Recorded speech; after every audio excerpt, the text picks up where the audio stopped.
Breaking news చూస్తున్నారు. Neat ఫలితాలు ఇప్పుడు దేశవ్యాప్తంగా ప్రకంపనలు రేపుతున్నాయి. అవును, ఏకంగా 67 మందికి ఆల్ ఇండియా ఫస్ట్ ర్యాంక్ రావడం కలకలంగా మారింది. గతేడాది ఇద్దరికి మాత్రమే ఆల్ ఇండియా ఫస్ట్ ర్యాంక్ వచ్చింది. అయితే 67 మందికి ఫస్ట్ ర్యాంక్ రావడంపై ఇప్పుడు అనుమానాలు వ్యక్తమవుతున్నాయి. పేపర్ లీక్ అయిందనే ఆరోపణలు కూడా వినిపిస్తున్నాయి. నీట్ ఫలితాలపై దేశవ్యాప్తంగా ఆందోళనలు వ్యక్తమవుతున్నాయి. నీట్ స్కామ్ జరిగిందని రాహుల్ గాంధీ ఆరోపిస్తున్నారు. ఒకే ఎగ్జామ్ సెంటర్లో వరుసగా కూర్చున్న 6గురికి ఫస్ట్ ర్యాంక్ ఎలా వచ్చిందంటూ కూడా రాహుల్ ప్రశ్నిస్తున్నారు. ప్రమాణ స్వీకారానికి ముందే మోదీ 24 లక్షల మంది విద్యార్థులు వారి కుటుంబాల జీవితాలను నాశనం చేశారంటూ కూడా రాహుల్ గాంధీ ఆరోపిస్తున్నారు. ప్రస్తుతం నీట్ ఫలితాలకు సంబంధించి దేశవ్యాప్తంగా చర్చనాంశంగా మారింది.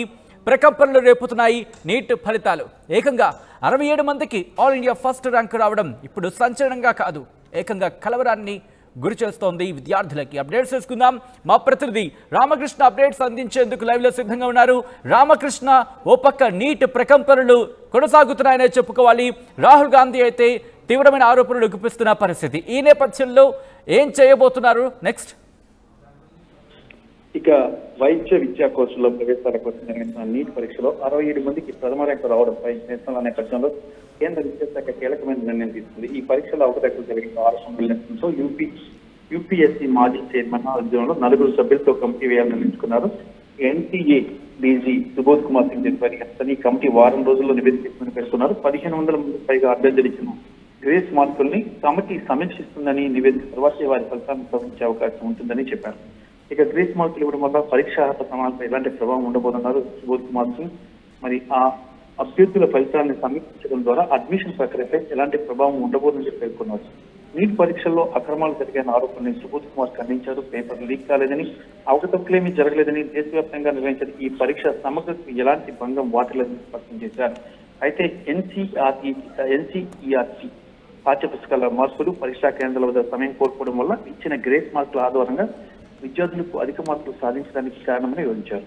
అయితే విద్యార్థులకు మళ్లీ పరీక్షలు నిర్వహిస్తారా లేదా అన్న ప్రశ్నకు ఆయన స్పందిస్తూ ఈ అంశంపై నిర్ణయం కమిటీ ఇచ్చిన సిఫార్సుల మీద ఆధారపడి ఉంటుందని చెప్పారు. అసలు వాస్తవానికి చూసుకున్నట్టుగైతే సచిన్, జూన్ 4న నీట్ యూజీ ఫలితాలు విడుదలయ్యాయి. ఈ ఫలితాల్లో హర్యానాలోని ఒక పరీక్షా కేంద్రానికి చెందిన 6గురితో సహా 67 మందికి మొదటి ర్యాంక్ వచ్చింది. సిలబస్ మార్కులపై అభ్యర్థులు రావడంతో 1563 మందికి విద్యార్థులకు గ్రేస్ మార్కులు తెలిపారు. దీంతో పరీక్షల్లో అవకతవకలు జరిగాయని విద్యార్థులు దేశవ్యాప్తంగా నిరసనలు వ్యక్తం చేశారు.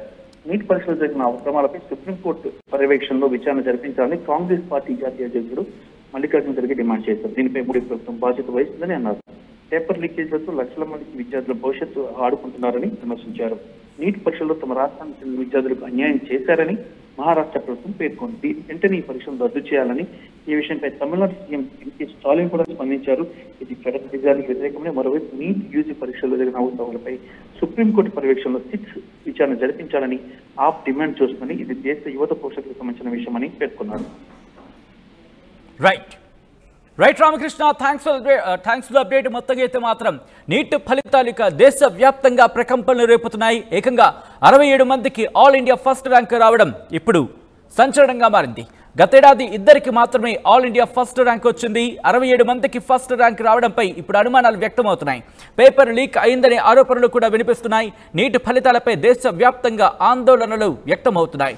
నీట్ స్కామ్ జరిగిందని రాహుల్ గాంధీ ఆరోపిస్తున్నారు. ఒకే ఎగ్జామ్ సెంటర్లో వరుసగా కూర్చున్న 6గురికి ఫస్ట్ ర్యాంక్ ఎలా వచ్చిందంటూ కూడా రాహుల్ ప్రశ్నిస్తున్నారు. ప్రమాణ స్వీకారానికి ముందే మోదీ 24 లక్షల మంది విద్యార్థులు వారి కుటుంబాల జీవితాలను నాశనం చేశారంటూ కూడా రాహుల్ గాంధీ ధ్వజమెత్తుతున్నారు.